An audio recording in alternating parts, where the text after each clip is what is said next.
Assalamu alaikum wa rahmatullah wa barakatuh.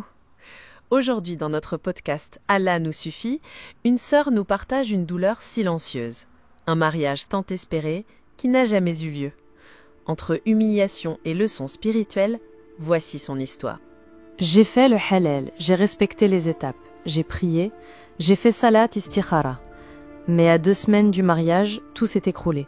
Il s'est désisté, sans explication claire. J'avais honte. Je ne comprenais pas pourquoi Allah m'avait laissé tomber alors que j'avais tout fait bien.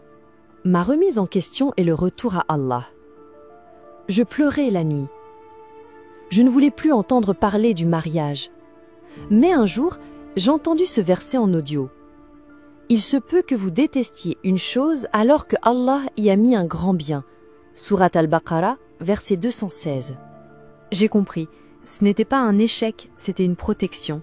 Et j'ai commencé à voir les signes, son comportement, sa légèreté, des mensonges discrets.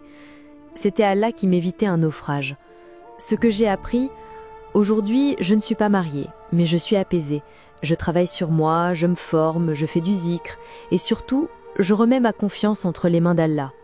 À mes sœurs, qui vivent un refus ou un divorce, ce n'est pas une honte, ni un rejet d'Allah. C'est peut-être le plus grand cadeau que vous ne voyez pas encore. Laissez Allah choisir pour vous. Il connaît ton cœur mieux que toi. Moi, Inch'Allah, je serai mariée avec le bon. Mariam a traversé une humiliation publique, mais elle a découvert que derrière l'échec apparent se cachait la sagesse divine. En prenant du recul et en s'absorbant du Coran et du zikr, elle a repris confiance non pas en un homme, mais en Allah. Le prophète Muhammad sallallahu alayhi wa sallam a dit « Sache que ce qui t'a atteint ne pouvait te manquer, et ce qui t'a manqué ne pouvait t'atteindre. » Hadith authentique à Tirmidhi. Et Allah dit « Et place ta confiance en Allah. Allah aime ceux qui lui font confiance. » Sourate Al-Imran, verset 159. Peu importe ce que vous traversez, ne désespérez jamais de la miséricorde et la grâce d'Allah. À très bientôt, Inch'Allah, pour un nouvel épisode de notre podcast Allah nous suffit.